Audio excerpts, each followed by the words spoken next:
y el computador que usamos la primera vez, hablando de la tecnología, yo enseñándole al papá, que era periodista, a que dejara la máquina de escribir para que se metiera ¿En un en el computador? mundo del computador. No, era muy chistoso, muy chistoso. ¿Todavía esos capítulos existen? ¿En serio? ¿Los Sí, tiene RTI? hay muchos, los tiene RTBC, el canal del Estado, y los pasan, y entonces de vez en cuando... RTBC. Sí, y en YouTube hay una cantidad. Bueno, esto es Confesiones de Camerino. Peter, ¿usted sabe cuántos camerinos ha visitado a lo largo de toda su trayectoria? Bueno, no tengo un dato exacto, pero aproximadamente unos 2.311. ¿Se imagina? No tengo ni idea, no tengo ni idea. No. Pero, ¿tienes idea de cuáles son las horas de tu récord de humor? Sí. Que además eso fue incrementando, ¿no? Porque usted mismo rompía sus récords. Sí. Entonces, ¿cómo no va a saber cuántos teatros ha visitado a lo largo de la historia de su vida artística? No tengo ni idea cuántos he visitado. ¿Pero te acuerdas del primero? Pero el primero sí, fue el primer teatro en el que yo me presenté, fue en la Biblioteca Gabriel Turbay de Bucaramanga, que tenía su teatro, pero no tenía camerino. No tenía camerino. O sea, tocaba, era como una cosa de la biblioteca, pero yo no recuerdo que tenía camerino. O sea, usted entró por entre el público. Yo entré antecitos. Sí. Y nos hacíamos como en la izada de bandera del colegio, que había el coliseo, el patio salón del San Pedro Claver, y era como ahí como en una columna ahí al lado. Pero las primeras veces ya cuando empezamos a ir, que habían ya camerinos de verdad, ya era una cosa... ¿Y qué edad tenías ahí? 21 años, tal vez 20 años. Pero bueno, o sea, hablo cuando estoy haciendo humor. Porque yo desde muy pequeñito, yo recuerdo mi papá fue médico y mi papá era un ser maravilloso, pero muy estricto también. Súper conservador. Vivíamos en un pueblito, yo nazco en Bogotá, chiquito me llevan a Bucaramanga. A mi papá lo nombran director del hospital del Cocuy, Boyacá, un pueblo en el norte de Boyacá.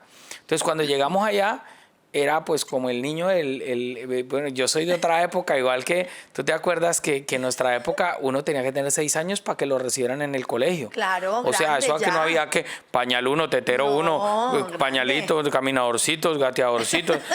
Como lo que te está tocando ahora. Lo que me está tocando a mí, que eso saca una sacadera de plata de chiquitico, no. De hecho, mi abuelita fue y habló para que me recibieran de asistente con 5 años. Porque estaban desesperados con vos. Sí, no, y porque mi papá era en su afán de ponernos a hacer algo. Yo tenía profesora particular desde los 3 años y medio, 4 años. Entonces yo llegué a los 5 años, ya sabía sumar, restar, leer, escribir. Entonces yo era el bilingüe del pueblo porque sabía contar hasta 1, 2, 3, 4, 5, 6, 7, 8, 9, 10. ¡Wow! Cuente los números hasta 10. ¿Cómo es amarillo, yellow, blue, green? No, ya con eso yo era el gringo del pueblo. Y él siempre se preocupó porque cuando saliera del colegio se tuvieran actividades extracurriculares. Me tenía profesor de inglés, me tenía profesor de guitarra, tenía profesor de canto, profesor de piano. Entonces venían las izadas de bandera del colegio y yo recuerdo con 6 añitos, 7 años, haciendo de Pimpinela, con una barba pintada con betún, mi hermana al frente sin un diente y ella diciéndome: a esa que te aparta de mí. Yo, ¿qué quieres? Ve y dile que venga, que tenga razón. ¿Y te llamaba la atención o era de esos niños que hay que obligar un poquito para que lo hagan? No, a mí me llamaba la atención. Me llamaba la atención. Yo estoy seguro que yo me disfrutaba de eso porque mi infancia siempre la recuerdo. Iza de bandera, habían 10 puntos, poesía a cargo de Alejandra Leiva. Obra de teatro al lado de Omar Leiva, canción al lado de Omar Leiva, toca flauta Omar Leiva, y pensaba otro y seguía yo con otra cosa. Entonces a mí me encantaba figurar. Sí. Otra cosa, que mi papá era súper estricto, me hacía aprender los cuadernos del colegio de memoria. Literal, era una cosa fuerte, porque por la tarde le decía a mi mamá: bueno, necesito que él no aprenda a estudiar para los exámenes, sino para la vida. Entonces mi mamá: bueno, historia, a ver, ¿qué le enseñaron hoy? Repita. Y yo tenía que recitarle los cuadernos. Entonces ese ejercicio mental y esa memoria. Y de ahí al humor, ¿Cuándo llegó? ¿Cuándo fue ese salto? Te voy a contar algo. Mi papá fue muy fan de Cantinflas, de la India María, de Capulina. Sí. Recuerdo viendo películas, porque a mi papá también le gustaban las películas mexicanas, los gallos de pelea, cuando se podía decir que uno Sí, iba a sí, toros, porque como era el No, ya director no se de puede decir que no, a uno le yo gustaba no, yo eso. jamás fui No, no, taurino, no, ahí yo le. nunca. No iba al No, condumio ni no. nada de esas vainas. No. Entonces, claro, mi papá era el director del hospital y cuando llegaban las ferias del pueblo tenía un palco en la plaza de toros, además porque si le llegaba a pasar algún torero, él tenía que tener la ambulancia y todo ahí, entonces lo consentían mucho y él desde pequeñito me llevaba. Entonces ver las estrellas, ver un tipo saliendo en hombros, los grandes artistas, como era también el del pueblo, entonces las orquestas, las verbenas. Claro. Y mi papá tenía la personalidad que se subía a una verbena a contar chistes, pero nunca en su vida decía una mala palabra. Entonces los chistes de mi papá eran tan blancos y a la vez eran tan malos, porque así el chiste tenía doble sentido. Mi papá hacía lo posible para que no fueran a decir que el doctor Leiva, el director del Claro. hospital, era Se vulgar. lanzó una Entonces grosería él, por ahí. no, Ah, él, qué él bien. bajaba el chiste tan blanco que lo dañaba. Qué lindo. Pero tenía esa personalidad de que a sus pacientes les contaba chistes, Qué a las bien. enfermeras. Entonces yo crecí eso, ¿no? Escuchando chistes todo el tiempo en mi casa, de mi papá, humor muy blanco, muy bonito. Entonces siento que, aunque nunca fue como mi plan A, ni mi plan B, ni mi plan C, voy a ser artista. La única pelea, me acuerdo, que tuve con mi papá, seria, fue porque yo le dije que yo me iba a vivir a Bogotá y que yo no iba a terminar la universidad en ese momento. Yo estaba haciendo octavo semestre de Derecho en Bucaramanga y yo le digo, papi, es que creo que me voy a ir a vivir a Bogotá. Como que usted se va a vivir a Bogotá. Si ¿Y no ha por qué? terminado la ¿Y por carrera, qué se va a ¿cómo ir a vivir a así? Bogotá y hacer qué por allá otra vez? Yo ya había vivido en Bogotá. Le dije, me llamó William Vinasco y me van a ir voy a ir a trabajar a la radio, a la emisora número 1A que se llama Candela. No, que William Vinasco, ni qué Candela, ni qué radio. Es que usted está para ser abogado, no para ser locutor de radio. ¿De dónde saca eso? ¿Y cuál radio? ¿Usted de qué radio? ¿Le gusta? ¿Usted estudiando Derecho? Oiga, pero usted me está hablando así, ya me dio miedo de su O papá. Comunicación Social. Y yo me acuerdo que ese día yo le dije, no, papá, yo ya lo decidí, voy a aplazar el semestre. No, usted aplaza el semestre y es la peor ofensa que me hace hasta que usted no sea profesional, deme ese gusto al menos. Entonces era como, escójame a mí o ya, o váyase y no tal. digo pues que ya me tiene asustada a mí. Papá me dijo eso. Entonces le dije, entonces me dice, pero es que yo qué karma estoy pagando para que usted termine de se quiere ir de simple cuentachistes, tal. Y yo en medio de mi cosa le dije, papá, es que o sea, perdóneme, pero es que yo no sé si usted se acuerda que usted fue el que me metió a clases de canto, a clases de guitarra, usted fue el que me metió a aprenderme poesía, usted era el que y hoy me aplaudía. Y ahora, cuando yo quiero hacer algo que usted me sembró desde pequeñito, entonces a usted ahora le molesta, pero yo no lo hice con ese objetivo, era para que desarrollara actividades y todo, pero no sé qué. Y me fui, mi papito no me habló un poco de tiempo. Yo le llamaba, le escribía y se demoró un tiempo que no me hablaba porque yo me había ido a detrás de mi sueño. Luego pasaron muchos años y recuerdo una vez que acá en Miami vino y ya con orgullo venía, me veía acá, creo que estuvo acá en el teatro algunas veces, vio mi empresa, veía qué es lo que ganaba, cómo me iba. Y creo que al final, nunca me lo dijo porque mi papá siempre fue un señor muy orgulloso. Obvio, siempre que, es que en la época, aquí los que nos están viendo, a uno no le decía el papá, lo quiero mucho. No, uno, ni daba besos. Ni daba besos, ni te amo, ni que ven hablamos. Y mi papá se emberraca y tiene un cacheta, un cocotazo en la cabeza. Y uno sabía que lo quería mucho cuando le pagaban. Vea, ahí le pagué la pensión. Sí. Tome lo de las 11. Tome lo de las 11, ahí le dejé. Ese era el te quiero del papá de uno. Entonces pienso que el mundo antes nos enseñaron a que no nos decían te amo, pero nos lo demostraban. Cierto. Ahora todo el mundo le dice a uno lo quiero mucho, lo amo y de verdad es muy poca la gente que se lo demuestra. Cierto. Uno hasta el celador. La acaba de ver, hey, te quiero, papi. No sé cómo se llama, señor. Y uno ya le está diciendo te quiero, te amo. Oye, mi rey, y después vino esta etapa de éxito, de reconocimiento nacional, que fue Sábados Felices y los personajes que hiciste allí.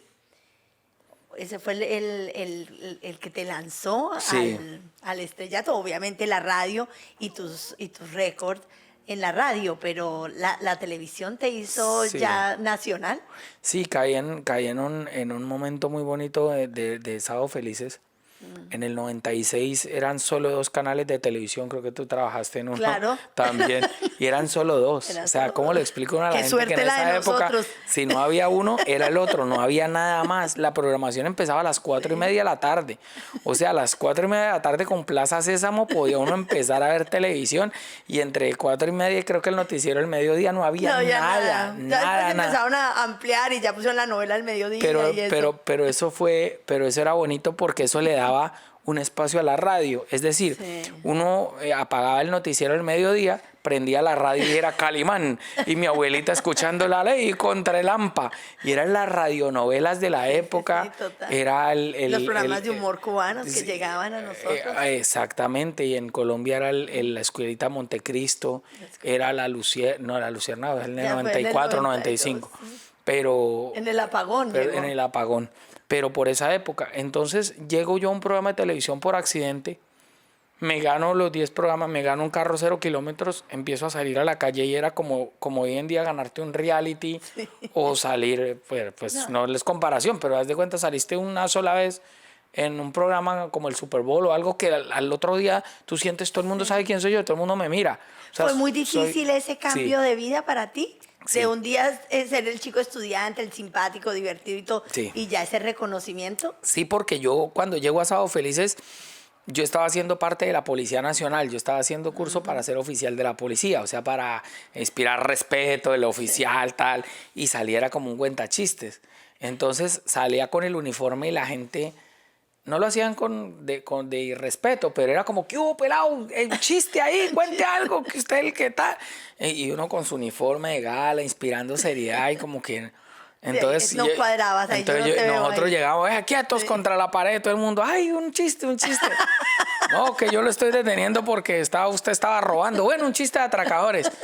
Entonces, eso no. No, yo no te imagino Sí, en no, esa- y yo me ponía Claro, mal mal. genio y terminaba yo siendo hasta grosero muchas veces para tratar de inspirar respeto y de generar autoridad.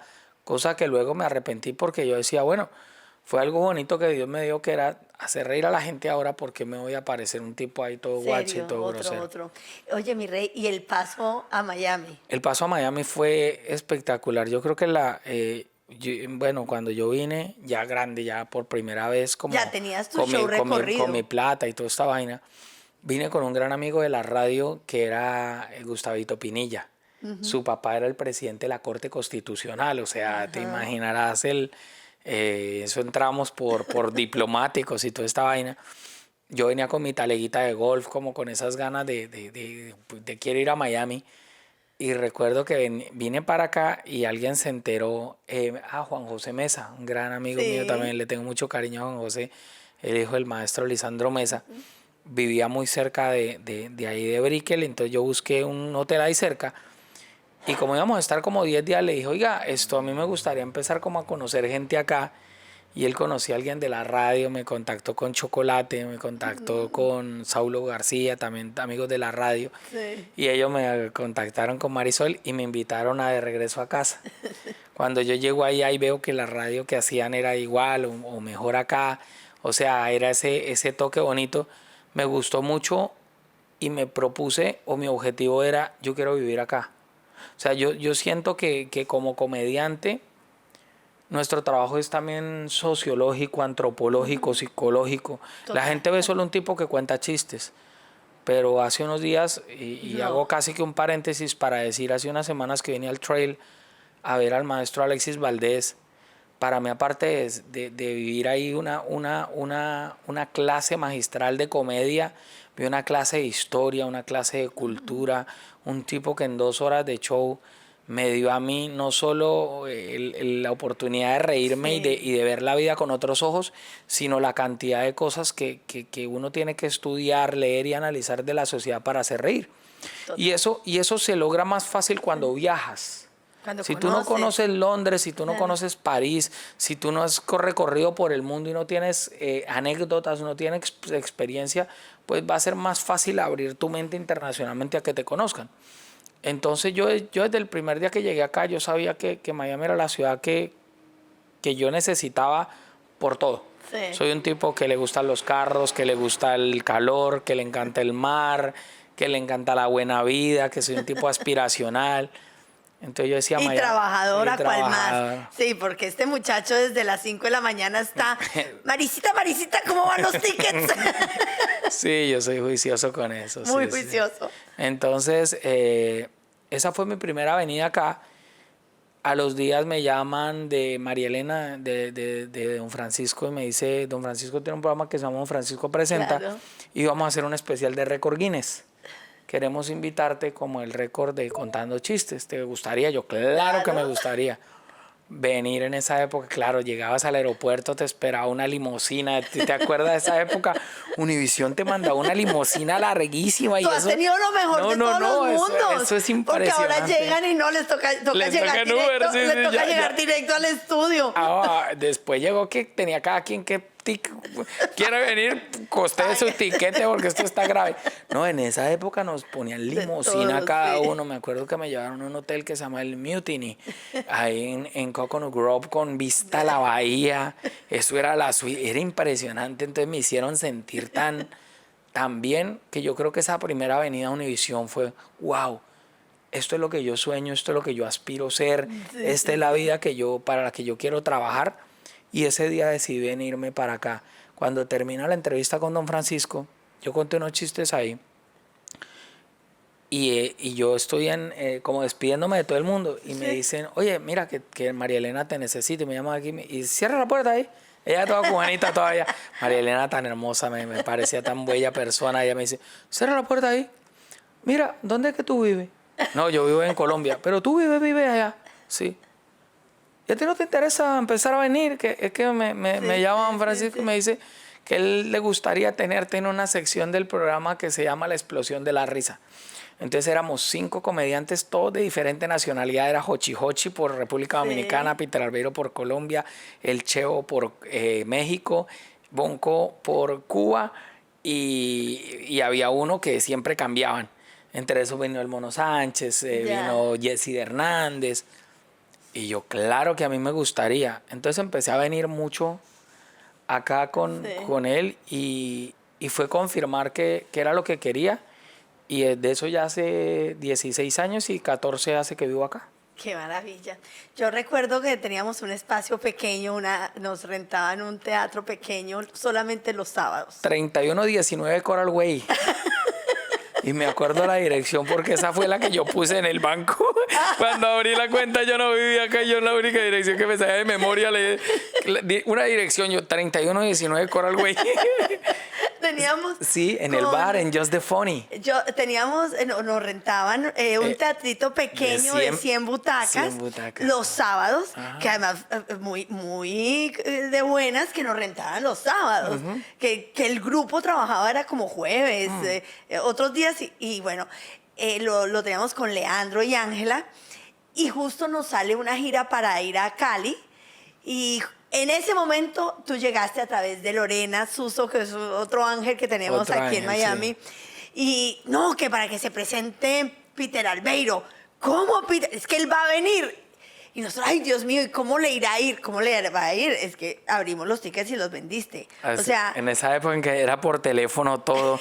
Dícteme el número de su tarjeta. Señora, los tickets sacan en un sobre. Tiene que llegar media hora antes. No había nada que online, ni que online. Nada, Eso nada. era, señora, ya viene. Yo me compraba un aparatico así de Metro PCS que compraba esos prepagados con un número ahí, mandaba mensajes. eras el primer prepago. El primer prepago de Miami fui yo. Pero fue lindo porque fue la oportunidad de saber qué tan internacional era lo que yo estaba haciendo. Peter, ¿tú estás consciente que tú eres, bueno, en mi concepto, el comediante más internacional que tenemos los colombianos? Es que yo, perdón, me atrevo a decirlo, pero al principio, obviamente, en este teatro que te has presentado por muchos años, cuando recién iniciaste las presentaciones, decías, ¿quiénes son colombianos? Y por decir, eran un 80% colombianos y el 20% de otras nacionalidades, que venezolanos. Y en la medida que el internet y las redes sociales fueron tomando unas dimensiones increíbles, creo que las últimas funciones que hiciste aquí estábamos el 20% de colombianos y el resto de otras nacionalidades. Me está pasando y es una bendición de Dios. A veces los colombianos me escriben, regañan. me regañan en redes sociales, Sí. porque cuando ellos van, claro, no hay entradas, y cuando ellos van se dan cuenta que fue que los que compraron las primeras sillas y las primeras entradas son de otras nacionalidades. Yo acabo de estar en Puerto Rico hace apenas un mes. Sí. Llené 2 días, uno en San Sebastián, que no conocía, nunca había estado ahí, y otro en Bayamón. Y es el único país donde de verdad, cuando dije en San Sebastián, ¿hay alguien de Colombia? No había nadie. Estaba Félix, que es mi productor, y ya. Y la única venezolana era mi esposa. De resto eran boricuas, absolutamente todos.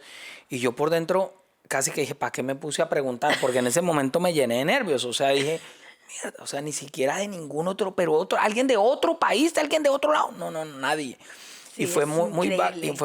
y ese tipo de cosas te invitan a entender que el humor es universal, que vale la pena conquistar públicos.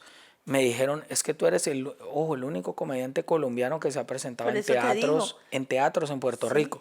Hay otro gran cómico colombiano que es John Jairo Pérez, que Ajá. él es muy conocido por la música de Huasca. y eso. Sí, sí, sí. Él es súper conocido en Puerto Rico. De hecho, me dice un amigo de Puerto Rico, mira, yo iba a Colombia y yo le decía a la gente, es que yo soy amigo de John Jairo Pérez. Y la gente decía, ¿quién? Semejante ícono. Claro, Sí. John Jairo Pérez es Don Ebrio en Medellín. Sí, Yo le dije, sí. ¿pero en qué ciudad estabas tú? Y yo dije, no, pues yo decía en cualquier ciudad John cualquier Jairo ciudad, Pérez. Cartagena. Le dije, no. En Colombia las regiones también son especiales. Por ejemplo, el genio, un tipo que para mí es uno de los genios más grandes que tiene nuestra comedia colombiana, que es el del Águila Descalza. Carlos Mario Aguirre. Y obviamente Cristina, que hace su parte, pero yo digo, ¿cómo una persona como él no es más conocida, más famosa, tal? De pronto porque ese tipo de personas no se conforman, sino hicieron un nicho tan bonito y tienen una zona ya tan ganada que para ellos ese es su mundo, Nosotros su que hábitat. hemos viajado con ellos, vemos esa solidaridad, ese amor, esa entrega de los paisas especialmente, Exacto, ¿no? a Porque eso es me que refiero. ellos reflejan la idiosincrasia de Antioquia y del viejo Caldas, y llegan a Colombia y llenan en todas partes, y cuando viajan, sí, el colombiano es el que lo el sigue. paisa, el que y lo- nos el que pasa va. aquí con ellos que también esos colombianos o colombianas que se han casado con personas de otras nacionalidades se han vuelto fanáticos. Este fin de semana estábamos con unos españoles y todos nos preguntaban, era por el Águila Descalza. Ese tipo de cosas Claro. son bonitas porque va conquistando poco a Exacto. poco otras nacionalidades. Imagínate, yo una vez me presenté en La Paz, Bolivia, en un teatro tan lindo, y yo decía en La Paz, y yo, ¿quién más ha venido aquí a La Paz? No, que Claro. sepa. Entonces, ese ¿Atribuyes eso a las redes sociales? sí, Ese es el... y creo que el precursor de lo bonito que nos pasó a los comediantes se llama Andrés López. Sí. Cuando Andrés López saca la pelota de letras y le logra hacer entender, perdón lo que va a decir, a los dueños de los teatros, a los directores de los teatros, que nosotros los comediantes podíamos hacer humor con altura. Cierto. Porque te quiero confesar algo, yo soñaba con presentarme en La Castellana en Bogotá. Y nunca nos la rentaron, nunca Nunca nos la hicieron prestaron, temporada, nunca, sí. porque éramos de Sábado Felices, y que los de Sábado Felices no éramos No es digno. dignos, sí, porque Increíble, éramos sí. cuentachistes, que eso éramos humoristas. Y hasta que Y Andrés lo logró. Andrés, Ahí. claro, no solo, bueno, Andrés nunca estuvo en Sábado Felices como tal, por eso también lo veían con otros ojos. De hecho, los comediantes de la noche sí, pero resulta que una vez me contrata a publicar las de las páginas amarillas. Hicimos una gira por Colombia con el show de la camiseta roja, el show más famoso que he tenido yo en mi historia, pues. Sí. Y en todas las ciudades donde íbamos, llenábamos full. Entonces me dicen, oye, mira, la otra semana vamos a estar en Bogotá. Ah, no, mentiras. Cuando estábamos cuadrando, ellos me decían, yo decía, mira, los requerimientos que tengo es que yo solo me presento en teatros. O sea, yo me volví que solo me presentaba en teatros. Listo, perfecto. Fui a Cali, el Teatro Jorge Isaac, era mi primera gira casi que en teatros. Ya me estaban conociendo en Bogotá. Y entonces me dicen, ¿te quieres presentar en Bogotá? Me imagino en el Astor Plaza, porque era donde yo había hecho la gira y donde me van con yo, no. Quiero que renten la Castellana. Ah, listo, perfecto. Pues rentaron la Castellana un miércoles. Y yo me presenté en la Castellana. Yo dije, no me importa si sea sin 20 boletes, pero que cumplo este sueño. Ese día llegué temprano a la Castellana. Yo me llegué, me tomé fotos con todas las afiches que decían La Pelota de Letra, 580 funciones sold out. Taxi, 2.000 funciones. La otra que eran Rías el Show, como 400.000 funciones. Eso era un ícono. Sí. Y así hubiera sido privado, pero tuve el honor de pararme en esas tablas, Peter, y de presentarme ahí. ¿Cómo es ese proceso que tú haces entre escribir el libreto, seleccionar lo que quieres, hasta llevarlo a feliz puerto en el escenario? ¿Es muy largo el proceso? ¿Te lleva tiempo? ¿O realmente te va saliendo fácil? Bueno, cuando yo hacía los récords de los chistes, sí, al principio se usaba que nosotros teníamos un show de 1 hora de chistes. Ya. Entonces hilábamos chistes de borrachos, hacíamos muchas, sí, exageraciones. Hola, mi nombre es Peter Albeiro, ¿cómo les va? Oiga, yo he sido un tipo muy de malas, tan de malas que porque hemos sido muy pobres, mi familia era tan pobre que tal. Oiga, y es que mi suegra, y entonces venían los chistes de suegra. Sí, porque mi papá era un borracho, entonces eran los chistes de borracho. Y era una hilación de chistes tras otros que con algunos adornos iban metiendo historias. Luego, cuando yo empiezo a hacer los récords por las noches, comencé yo a escribir mis primeras lineecitas de narración oral, inspirado en los cuenteros de la época, sí, que eran los que uno iba a ver a Lourdes, que te contaban, sí, el cuento de Diol y la patasola y tal, y yo hacía esos mismos cuentos, yo me los aprendía, pero yo tenía un plus, y era que entre cuento y cuento yo le metía chistes o remates de chistes que ya existían, ya, y los camuflaba y los mimetizaba de tal suerte que sonaban chévere. Entonces, cuando yo tengo que hacer mi primer show no stand-up, porque realmente no sé si al principio o si todavía yo llego a hacer stand-up, yo me acostumbré a armar shows de 5 bloques. Y todavía lo hago. ¿Tu estructura son 5? Yo estructuré mi técnica, sí, que tengo 5 bloquecitos. Empecé con 5 bloquecitos de 12 minutos, que podrían ser 1 hora, hora y piquito, que se alargan. Entonces, por ejemplo, en el último show que hice acá, que era en vivo, se llamaba, yo empezaba hablando de los trabajos. Ese era como el primer bloque. Entonces, como los trabajos tan difíciles, termina. ¿Lo escribes tú? Yo lo escribo, pero no lo escribo solo. Okay. He contado con la suerte de tener gente maravillosa que se dedican a escribir, y que de pronto no tienen ellos, no el talento, porque de seguro lo, sí, tienen, pero la valentía de pararse en un escenario y decir, no, yo prefiero escribir acá. Jairito Sousa era un escritor maravilloso de Sábado Felices, que él escribía muchos chistes y escribía muchas cosas, me enseñó y con él trabajé mucho. Javier Chinome, él se ponía un ojo morado y decía que la mujer le pegaba, y se regala esposo, y tenía un personaje muy bacano que era Cayetano en Sábado Felices, un genio para escribir, es un tipo maravilloso. Osquitar Barragán trabajó conmigo muchos años en radio, él escribió siempre El Soldado Patascuy, él le dio vida al Soldado Patascuy, sí, me ayudaba mucho. Entonces ellos me escribían parte del libreto, me lo pasaban y yo empezaba a decir, no, esto no lo diría yo así, yo lo puedo decir así, esto no me gusta, pero lo cambio así. Entonces empezaban a armarme y al final también con Giovanotti, sí, me ayudó a escribir también mucho. Boyacomán, sí, me ayudaba mucho cuando en algunas rutinas. Entonces estos 5 bloquecitos me permitían a mí, cuando ya llevaba mucho tiempo haciendo el show, sí, que yo le decía a Félix, la persona con la que yo trabajo, le decía, Félix, hoy voy a probar material. Entonces probaba en el tercer bloque. Ya. Entonces siempre el primero que sabía que iba a la fija, claro, el segundo. Y yo empezaba a probar. Si no me estaba saliendo lo que iba probando, sí, retomaba como va normal y entre show montabas iba el marcando. Siguiente. Sí. Ya. Luego yo grababa el show completo. Le pedí el favor a alguien que me lo transcribiera. Ya, sí, hoy en día YouTube te lo hace y te lo transcribe. Pero en esa época era una muchacha que con un casero dando play y esto decía, hola, buenas noches, hola, buenas noches. Entonces yo empezaba a escuchar el audio y sobre el libreto ponía números de risas. Entonces era 1, 2 o 3. Y si era una risa como que, normal, yo ponía encima el número 1 donde fuese a Sí, una. como suave, como si era la suave. risa más fuertecita, ¡juá! 2. Y si era esa risa ya que te interrumpe con aplausos y todo y que toca gracias, o que ya es con sí, aplausos ya. y todo, era 3. Entonces yo tenía que mirar cuántos 1, cuántos 2, cuántos 3 hay, empezar a cortar donde no es sino 1 Oye, para Peter, o para subirle o ¿has para... escuchado de alguien que tenga una técnica como esa? No, no, jamás. O sea, No, y no sé eso- si alguien ya después dice, eso usted le está porque hoy en día en internet se le está copiando fulano de tal, eso. No, yo mismito, Tú yo hiciste dije... eso. Oye, pero increíble esa Entonces yo, técnica. claro, entonces yo y decía... gracias por compartirla. No, no, y la yo ahorita comparto voy a con- hacer como la secretaria de antes, lo va a devolver y lo va a... Dale, ¿Qué? 3, 2. sin problema. Entonces yo empecé a ver que las partes que más 3 tenían, yo la tenía que dejar casi para el final, porque lo final es lo que más se acuerda.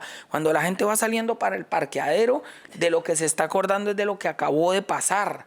Yo puedo venir a otro show y yo vi a Alexis Sí. y duró 2 horas. Y yo me acuerdo de las 2, 3 partes que me encantaron y podría venir a volver a ver y sin decir, no es que el show ya me lo vi porque yo no me acuerdo exactamente. Así es. Sé que me encantó. Entonces, la memoria de las personas es de que se van con lo último que es. Entonces, yo ese queda. último Sí, sí, pedazo sí. es el que tiene que ser como el que yo sé que uno en el centro, Sí. uno acá, para que... Y entonces, eso hace que el show sea...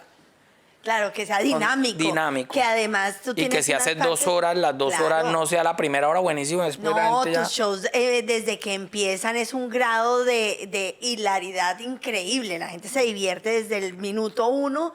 El último show especialmente que recuerdo era muy emocional porque contabas tu vida, ¿no? E ibas contando desde los fracasos y también tus grandes logros.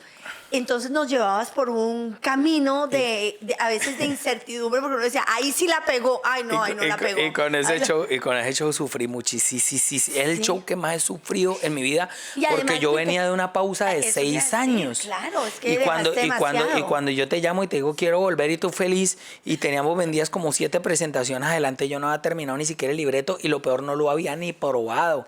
Ese primer día aquí fue terrible. Yo sentí que había dictado una conferencia, una misa. Yo dije, Dios me ampare, ¿yo qué hice? De hecho, el show no duró ni siquiera hora y media. Cuando yo me vine para acá, la gente todavía estaba esperando, no, él vuelve, todavía le falta. Y yo ya aquí, y yo nervioso, que le consta que a Pepe, que lo tenemos aquí tras bambalinas, que lo llamé al otro día y le dije, Pepe, de por Dios, ayúdeme a grabar ese show. Y él hoy en día dice, con razón lo grabó. Claro, yo lo grabé y lo escuché y lo transcribí y dije, mierda, esta vaina no, mire, está callada la gente. La gente Estabas lleva hecho un media hora aquí predicador, callada. el primer- Claro, el primero, el segundo show era demasiado conferencia, demasiado coaching.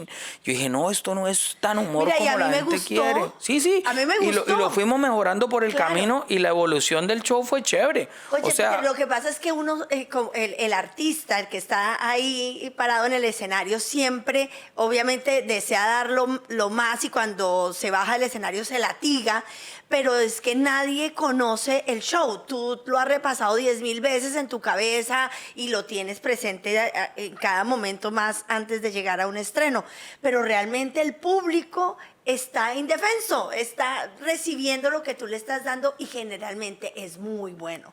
Es Pero- más el látigo que te diste en esas 2 primeras funciones. Sí, porque yo decía, no, la gente viene de ver 2 shows buenísimos que fueron el de la camiseta roja y el de saquito azul, que habla de las canciones y todo, la gente está esperando pues morirse de la risa a carcajadas y a pesar que se rieron y todo, yo sentía, no, espere que esto le falta. Me demoré, bueno, todavía yo creo que le falta, mentira, pero me demoré No me digas eso que ahorita empiezan a llamar los clientes. Oiga, yo fui de los que fui la primera y segunda función de Bueno, Peter. a eso lo puedo volver a invitar, pero si me prueban que vinieron a la primera función, los invito, yo asumo las Bueno, entradas para que Y vuelvan. ahora ya el que viene, el que ya arranca, el que está aquí en el hornito, ¿cuál es la diferencia? ¿Qué es? Bueno, la diferencia es que tuve 3 años para armarlo.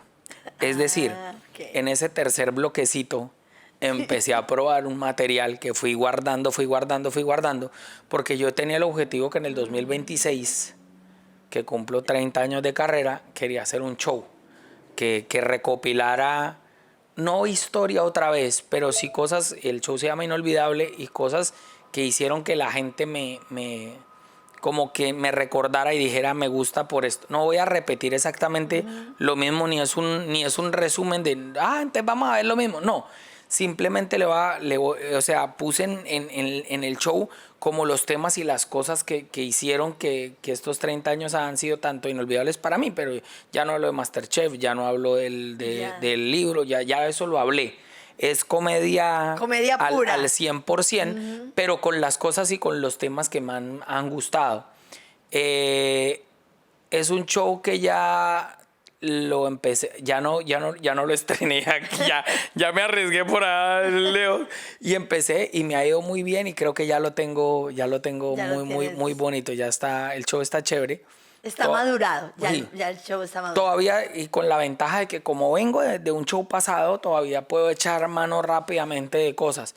Cuando yo vine después de 6 años era muy difícil. De hecho, ahora que le doy más suave, que hago 2, 3, 4 presentaciones por mes por mucho, antes hacía 12, 15 presentaciones al mes. Entonces tenía un ritmo endemoniado. Y tú sabes que cuando tú estás en una obra de teatro y la haces jueves, viernes y sábado, la del sábado eso es... Pues, pero te vas y descansas lunes, martes, miércoles, y la del jueves como que, espere, ¿qué es lo que iba acá? Así la hayas hecho muchas veces, pues me pasaba lo mismo. Y ahora en diciembre hice Inolvidable en Orlando, subimos a Jacksonville y vinimos a West Palm Beach. Sí. Y Carlito Chica me dice, el de West Palm Beach no me lo va a perder. Y yo, ¿y por qué los otros sí? Me dice, no, lo que pasa es que cuando usted hace el show 2 o 3 días seguidos, el último día viene con un ritmo que se inventa unas cosas. Y sí, efectivamente fue ¿Qué sigue ahora, Peter, después de Inolvidable? No, pues por ahora estamos arrancando la gira. Vamos a ver cuántos funciones ¿cuántos años? Podemos Porque hacer lo acá. tuyo ya no es por funciones, ¿no? Ya es por años, Sí, una temporada. Normalmente lo hacíamos cada 5 años. Ajá. De hecho, voy a Europa desde el 22 de mayo. Voy a hacer 14 ciudades. Y me dicen, pero ¿por qué no va a traer el show de en vivo si ni siquiera lo ha hecho? ¿Por qué trae de una vez el nuevo? Entonces yo decía, porque el nuevo es de la celebración de los 30 años. Me parece chévere hacerlo. Tengo, no sé por qué, pero tengo como una fijación o me pasa que los números terminados en 6. No por el número a la vez el 666. Pero mira, en el 96 arranqué. Sí. En el 2006 tuve el récord mundial contando chistes. 101 horas fue el 2006. En el 2016 fue mi prime en el mundo entero, que teníamos 2 años vendidos, que de hecho hice 2016, 2017 y fue cuando me retiré porque yo decía, yo ya este cansancio no quiero mi año sabático. Fue en el 2016. Y ahora viene el 2026 y bueno, rogar pues nosotros estamos muy contentos a Dios que nos vaya bien. 2026 estés aquí con nosotros en el Teatro Trail, que sean muchísimas funciones, que este camerino, como se llama esto, que se llama Confesiones de Camerino, porque quiero decir que Peter es de los que nos pone este camerino como un catering, como un bar, él monta aquí un chiringuito. Mi esposa. Monta aquí el chiringuito y pasan unas estrellas que muchas veces no he visto tu show por quedarme en el camerino saludando a todas las primeras figuras que vienen a darle el buena onda. ¿Sabes que eso fue una idea que tuve en Bogotá? Hice una temporada en un teatro muy lindo que era el del Colegio de Gimnasio Moderno. Sí, precioso. Pero el Gimnasio Moderno tenía una sola entrada. Sí. Y entonces yo invitaba a mis amigos de la televisión y muchos decían, ay, pero es que yo casi no voy a eventos públicos porque mientras esperaban en la cafetería, la gente pues la foto, el ta. Entonces yo decía, ¿cómo hago para que mis amigos vengan y se sientan especiales? Sí. Entonces le pregunté a la doctora Guiomar Echeverry, la directora, venga, ¿este salón qué hacen con él? No, nada. Porque no era camerino ni nada, era un salón ahí. Sí. Le dije, usted me lo presta, que yo quiero hacer acá una sala VIP como las de Avianca o las de aeropuertos. Dijo, claro, compré unos lofts, unos sofás y todo y tal. y ahí hice mi primera sala y decía salón VIP. Entonces ahí llegaban todos mis invitados de cada presentación. Yo venía, compartía con ellos y luego salía al camerino. Bueno, eso es lo que monta él Y me aquí. pareció Él muy- monta eso yo aquí. monto mi salita y VIP. no necesitas antes de salir a escena ese momento y esa tranquilidad que otros artistas necesitan. Tú eres de los que, No. al contrario, esa energía de la gente te emociona para salir. A mí la verdad me distrae porque yo me pongo muy nervioso. O sea, yo digo, bueno, yo el libreto como tal, yo ya me lo sé, es el mismo show que ya estoy haciendo, Sí. pero me tranquiliza y me regocija ver quiénes están. Al contrario, me parece Ok. bonito que estén acá mis amigos. Me gusta compartir con ellos antes también, agradecer porque a veces termina el show, ellos quieren Claro, todo se salir, va. tienen Sí, que tú ir, ya también estás. los hijos, miren, la Sí, claro. nana, dejamos el de parking, la Sí, cosa, sí, sí, entonces sí. como que, oye, estuvo muy chévere el show, gracias, entonces ya logramos Ya. compartir, entonces ha sido como que yo también me disfruto de ese espacio y bonito. Chévere. Una de las anécdotas que tengo fue que una presentación que hice acá, cuando ya termina el show, yo vengo para aquí, para el camerino, y siempre vienen algunos amigos también como a despedirse. Y en ese momento me dice Reinel, el de la banda, me dice, oye, es que imagínate que hay unos, creo que son unos actores venezolanos que si te quieren saludar. Y yo, claro que sí. Cuando entra por esa puerta, Emilio Lovera, Laureano Márquez y Charly Mata No. estaban al mismo tiempo sentados enfrente mío. Menos mal que sí, esos ni no vinieron antes. Donde el maestro Emilio Lovera y Laureano Qué Márquez hubieran maravilla. venido antes, me joden, porque yo no hubiera podido hacer el show tranquilo. Son maravillosos. Por eso vinieron después. Y verlos ahí, yo, wow, ustedes están en mi show. Sí, no puede ser. Entonces Qué maravilla. nos contaron, nos dijeron, nos recomendaron el show. Entonces yo, wow, qué bonito. chévere porque la vida te ofrece esas cosas. Cierto. Gracias, Peter, por estar aquí, por acompañarme, No. por venir al Teatro Trail, por hacer sus funciones, porque tienes siempre la disposición de contarle al público qué está pasando en tu sala que ya llevas muchos años aquí. Muchos años.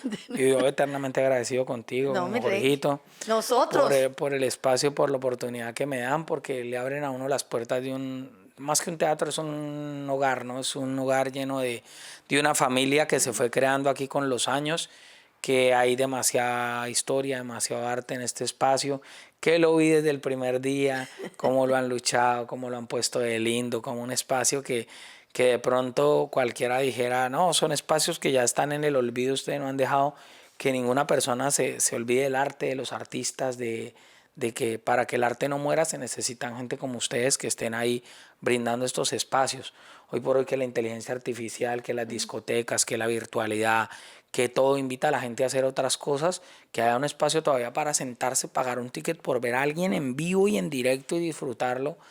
Es, imagínate, maravilloso, que ojalá Diosito nos dé salud, Cierto. nos dé vida para seguir Así será, y ganas. viniendo al teatro y sobre todo público. Lo dijo tan bonito Alexis, no me cansaré de decirlo lo de Alexis, que ese día me dio una clase tan maravillosa, termina siendo un poema que le escribió al público, que le llega a uno al corazón porque son ellos los que en últimas hacen que el artista subsista y siga. Entonces, a los que nos están viendo, que sepan que acá en el Teatro Trail voy a estar en abril y con el favor de Dios poder seguir haciendo más presentaciones. Así será, porque esta es tu casa y la casa de todos los que aquí nos están viendo. Gracias, Piteritos. No, con mucho gusto. Un abrazo, se les quiere. Gracias. Chao.